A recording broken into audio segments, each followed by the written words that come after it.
course, you want to expand your vocabulary so you can learn new words, new expressions, new phrases to help you communicate your ideas fluently and confidently. What about removing words, removing phrases from your vocabulary because they're either grammatically incorrect, sound unnatural, or aren't helping you become fluent? And that's what we'll talk about today. You'll learn 12 words that you need to remove from your vocabulary immediately. And I promise, removing these words will help you sound more fluent and more confident. And don't worry, because I'm going to teach you what words to replace so you'll expand your vocabulary at the same time. Welcome back to JForrest English. Of course, I'm Jennifer. Now let's get started. The first word you should remove is try. Why? Because it's disempowering, it lacks commitment, and it sounds weak. For example, I'll try to improve my speaking skills. This doesn't sound like you've made a true commitment. This doesn't sound like you believe it's possible. So instead, use stronger words that show that you're committed, that show you believe in yourself as well. You can use will or commit to. I will improve my speaking skills. When you say will, you're making a commitment. It sounds very strong. People will respect you when you say, I will do this, because it's a strong word. You can also say, I'm committed to. I'm committed to improving my speaking skills. Now, these words don't mean that you're going to improve today or tomorrow, or even that you know how. It's just saying that you are committed, you will, whereas the word try sounds weak. Maybe I will, maybe I won't. Don't worry about taking notes because I summarize everything in a free lesson PDF. You can find the link in the description. Number 2, advices. Do you know why you should remove this word from your vocabulary?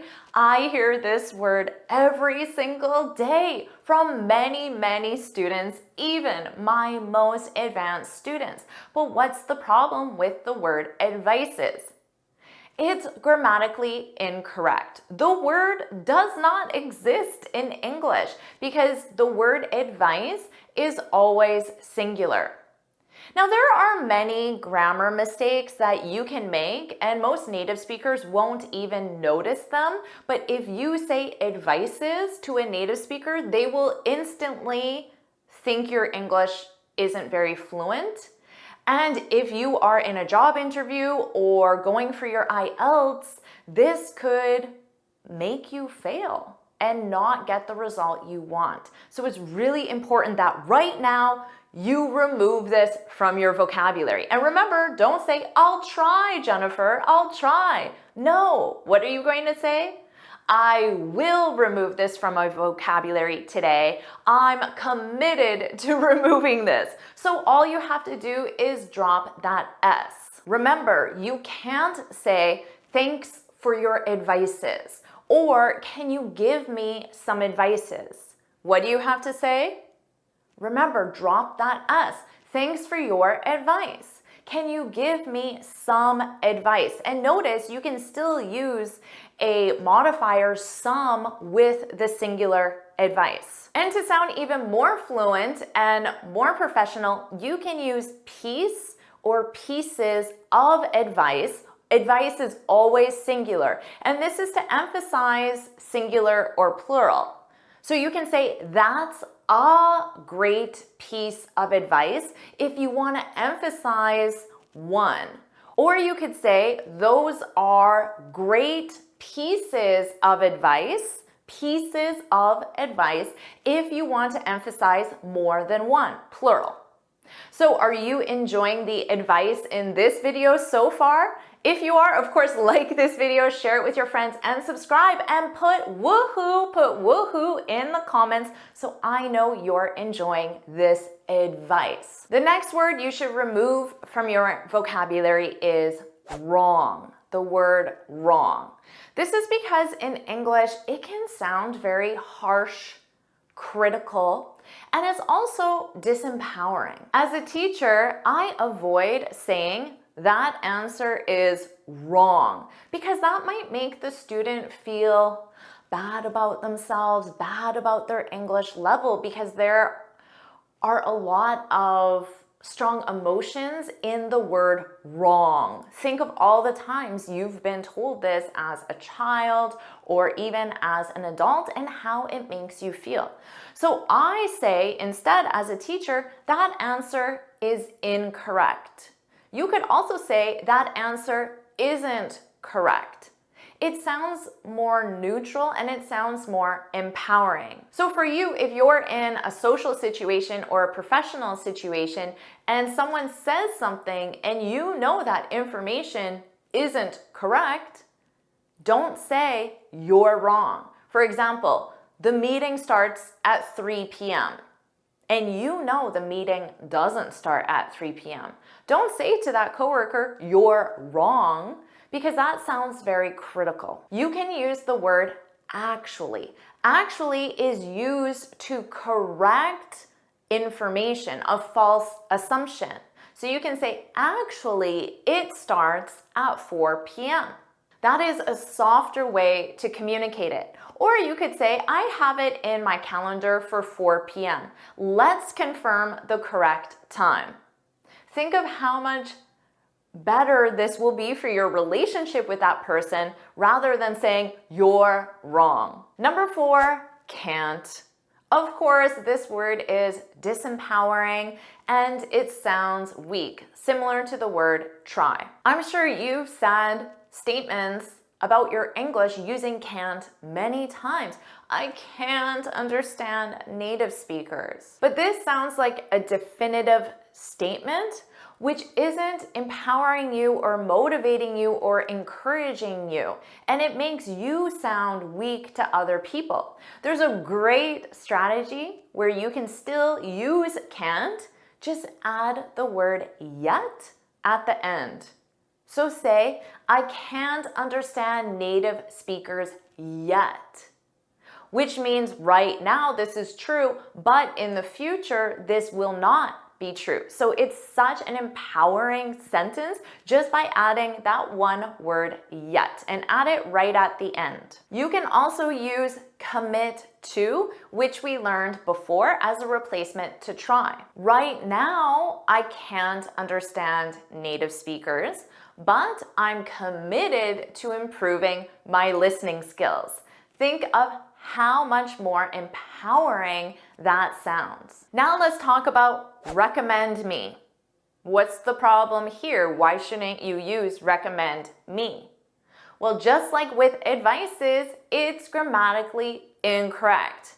I hear recommend me from students so often that it's starting to sound normal to me because I hear it so much. But from students, it is not grammatically correct. Native speakers don't say that.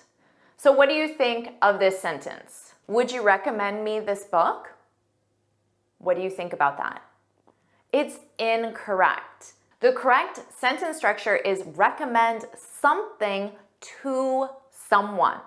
So how can you fix that sentence? Would you recommend something, this book, to someone, to me? Would you recommend this book to me? So starting right now, you need to remove recommend me from your vocabulary. Let's talk about I don't know.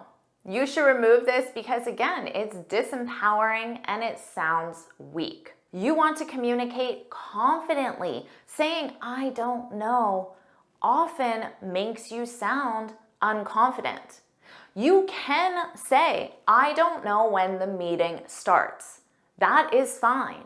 You can say, I don't know how to use the word myriad. Can you explain it to me?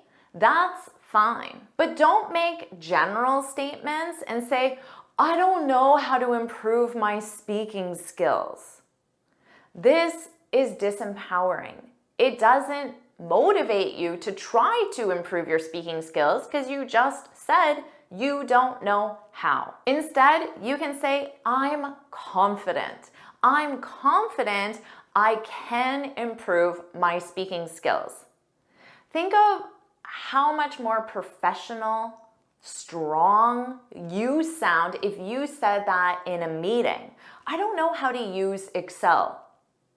I'm confident I can learn how to use Excel. So you can use this in any situation. You can also simply say, I know I can. I know I can improve my speaking skills, or I will improve my speaking skills. Now let's talk about gonna.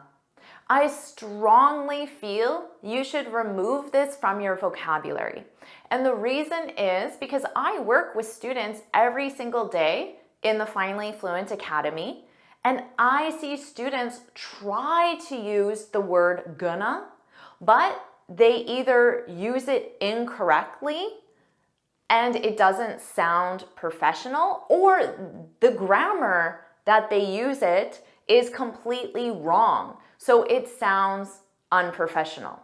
Now remember, gonna is slang, and it sounds unprofessional if used in the wrong context or if it's used incorrectly. Native speakers use this word all the time. Instead of saying going to, native speakers say gonna. This is a reduction that naturally takes place in spoken English. I don't think, should I use the word gonna? It just comes out naturally because our sounds combine naturally in spoken English. So even in a workplace situation, I could say to a coworker, we're gonna grab a bite. Do you want to join? So instead of saying going to, I combine those sounds and say gonna. The problem is I see students try to use this, but instead they say, I'm gonna to send you the report by 5 p.m. Well, first of all, this is grammatically incorrect because going to is gonna. So you don't use to again. And also the context of this sentence sounds more professional if this were written English. So in this case, it would be inappropriate to use in a professional context in written English. Native speakers use gonna in written English, but in a more informal context, quick text messages or quick emails, but it depends on the situation. Because you might not know when you should or shouldn't use gonna, that's why I recommend you remove it from your vocabulary. Going to is always correct. Gonna is often incorrect or unprofessional. Number 8, shall. This is outdated in most contexts. First of all, shall is a modal verb for a future action for the subjects I or we. First of all, you need to know how to use it correctly, and many students don't. But native speakers don't use the word shall anymore, except in very specific situations. A native speaker would not say, I shall go to the party. A native speaker would say, I will go to the party. So for future actions, native speakers use will. But native speakers do use shall in very specific situations. For example, if you're at a restaurant or an event or a party and you want to leave, you can turn to the person and say, shall we go? And the other person can reply back and say, we shall. But you might not know how to use this word correctly. And because native speakers only use it in this very specific situation, and in all other cases, it makes you sound outdated, I recommend removing it from your vocabulary. Number 9, good. This is vague and it's also basic. Native speakers use this word all the time as well. For example, when I often ask my husband, how was your day? He just says, good. It was good. What does that tell me about his day? It tells me nothing. Or you might ask your friend, how was your vacation? Or your coworker, how was the meeting? And if all they say is, it was good, you don't have a lot of information, do you? So you can still say good, but I recommend expanding that with at least one specific point. For example, how was the meeting? It was good.